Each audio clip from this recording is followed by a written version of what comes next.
So today what we're going to do is going to switch over right away to the game, but what we're going to do is show you the few updates that I've done. I haven't done a lot, but I've got a little bit in there. So we'll switch over.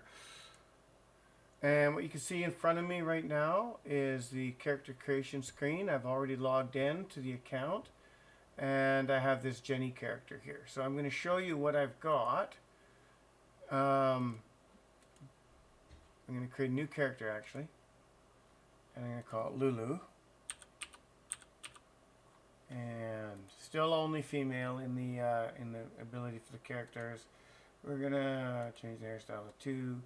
And we're going to make Lulu's hair a little more on the orangey side. Yeah, that'll do. And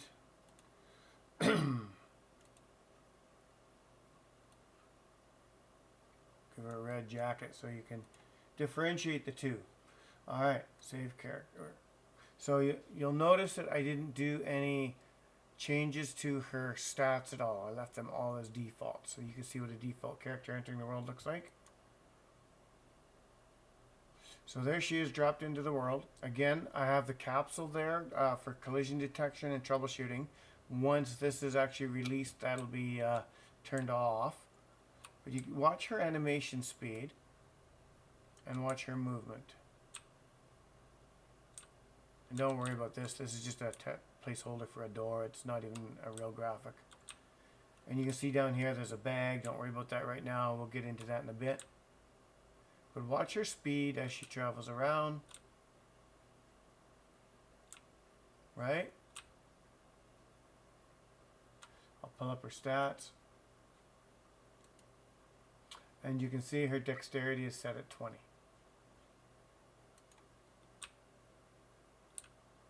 Okay, now we're going to go back and we're going to choose Jenny. Okay, now watch Jenny's speed. And see the animation keeps track with how fast Jenny's moving.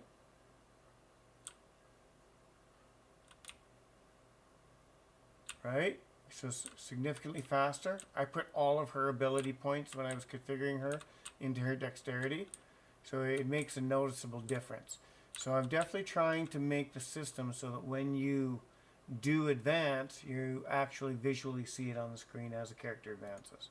And in here, under abilities, you can see that dexterity is 35. Okay.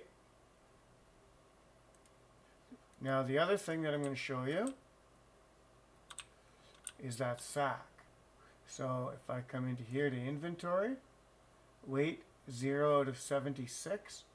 The weight is determined by a number that the dev sets up in the game config when they want to determine how much a character carries, and then it takes the constitution or the strength. I forget how I said it, but there's a stat in there. You can choose which stat it is, and adds the two together. So I think here I put 50. I think I put 55 because her. Yeah, 21, I think, is her carry weight, or her constitution. They're both 21, so it's hard to tell. But so 55 plus 21 would be the 72. Oh, 76.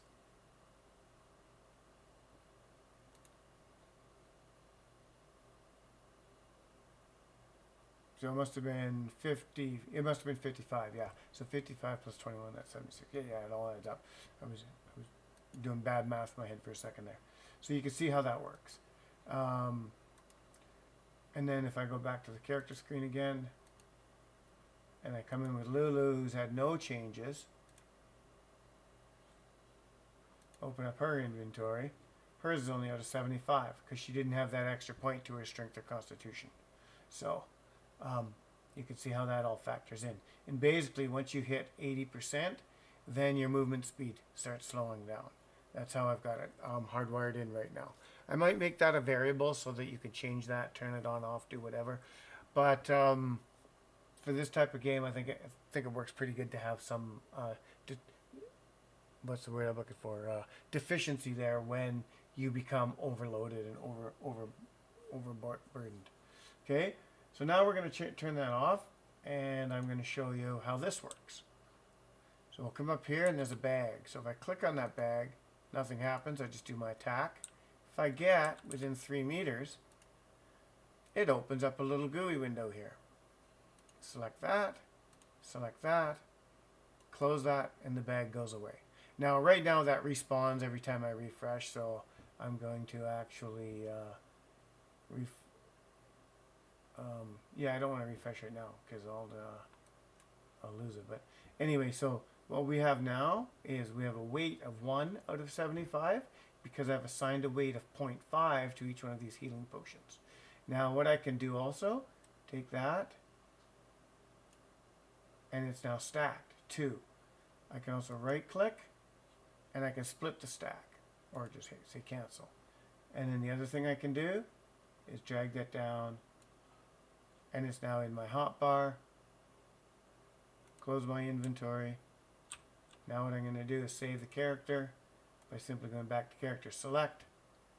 Then I'll come back in as Lulu again. Still in my hotbar. And I've still got 2 potions. Cool. So that's what I've got done. You can't drink the potions yet. You can't do anything to them. The math and the logics is all set up there. It's just not set up to interact with the character. But that part's set up. So now we're going to go back to the character screen.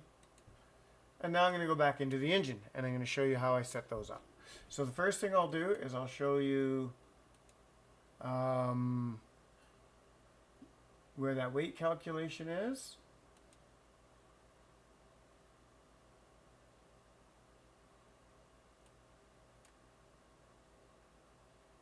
Come down here. There's where our vital stats are. Right below it is carry capacity. I've set that to 55 and I'm actually using strength. So, perfect.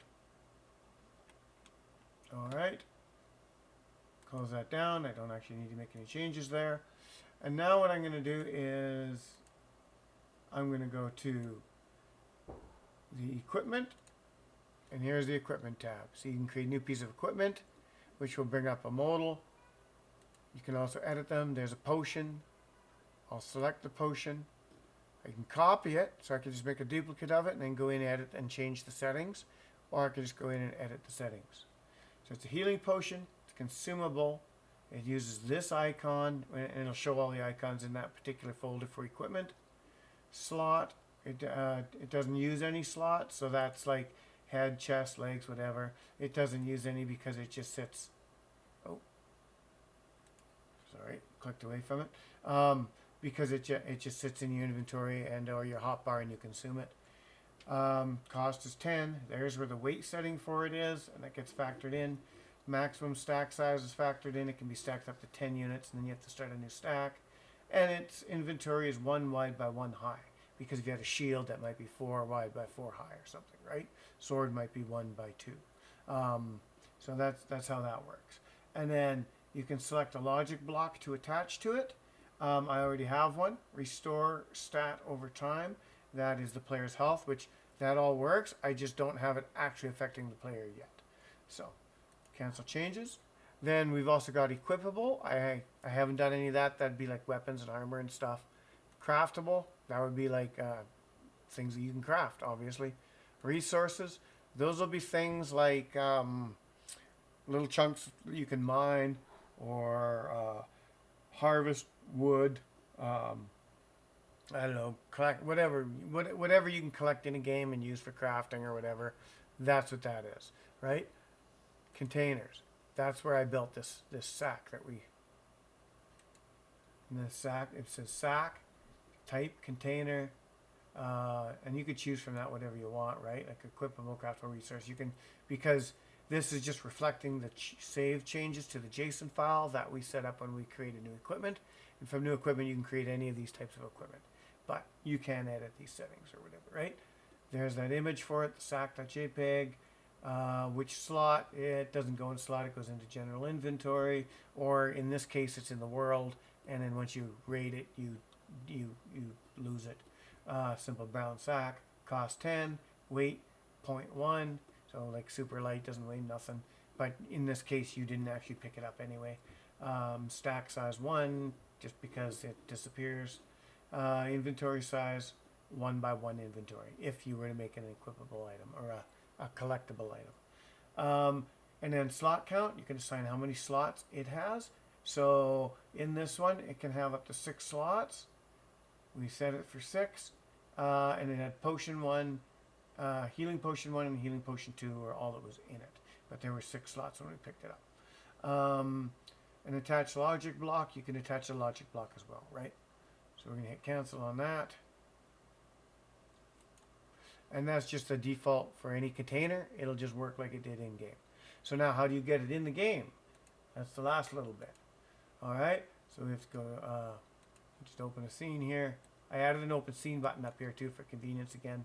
I originally had it, I removed it, made you go through the terrain editor. I think for all these, when you're doing scene placement and stuff, it's easy to have it front and center. So I'll open test 2, right? So now you'll see here, there's this brown block. We'll go here to scene tools, scene objects.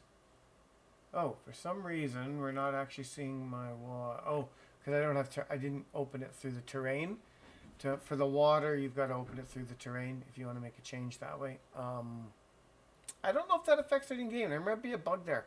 It might actually not draw. Well, we're going to test that because the water was there. So what I'll do is I'll move this, and actually I'll put a, yeah, we'll move that, and we shall see. All right. So it's here. It's the equipment block. So you've seen the doors, the waypoints, water blocks, collision blocks, prefab blocks. Mob spawner I haven't done yet, but I've created it potentially because I'm working up to it. It's going to be a more complicated thing because I've also got to spawn the mobs. So I thought I'd start with the equipment before doing that. But there it is, equipment, and it just places a brown box. If I select that brown box, it is showing you the collision settings for it. So there's not too much for it, right? There's not much in the properties because that's all set up in the previous 2 behavements we did. It's basically just how big's the collision, where is it, and are you going to offset the, oh. No, that's the collision block.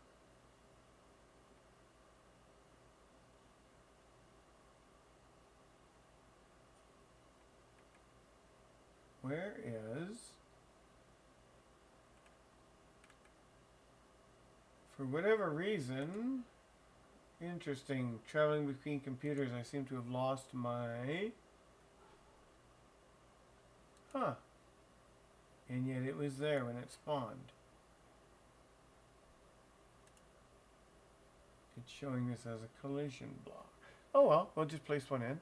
Equipment block.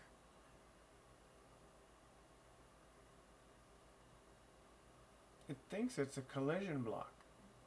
Interesting. Okay. So there we go. So there's the offset. Whatever to use. Equipment item. We're just going to make that sack. That's fine. And select a logic block. We don't have a logic block we want to apply to it because it's attached to the sack, so we don't need to worry about that.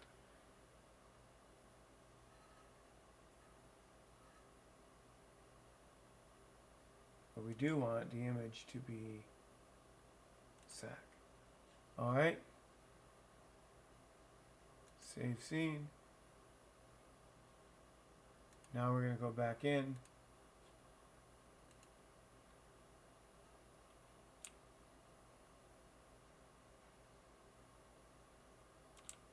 And I don't see it, but the water's there, so there's no glitch on the water. Oh, there it is. It's over by the water. I'm not exactly sure that's where I placed it.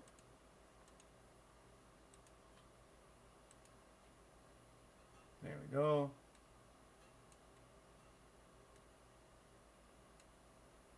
Now this stack down here doesn't update right now. I know that that's a bug.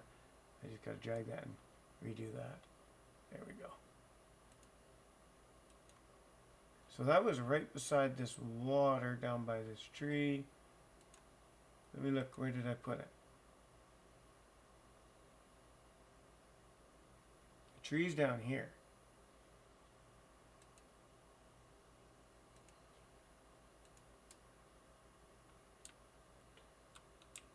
So, alright, winter, we've got this little, yeah, no, and suppose the coordinates are below the ground too. I didn't adjust the coordinates. Let me just, doesn't really matter. But image offset, we'll just go up one. There we go. Saved.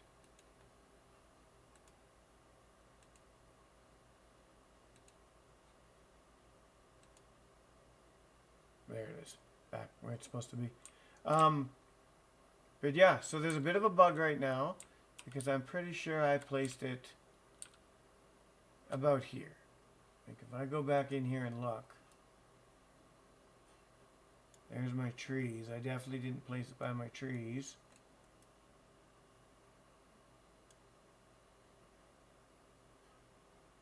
So there is some coordinate issue with that not aligning properly.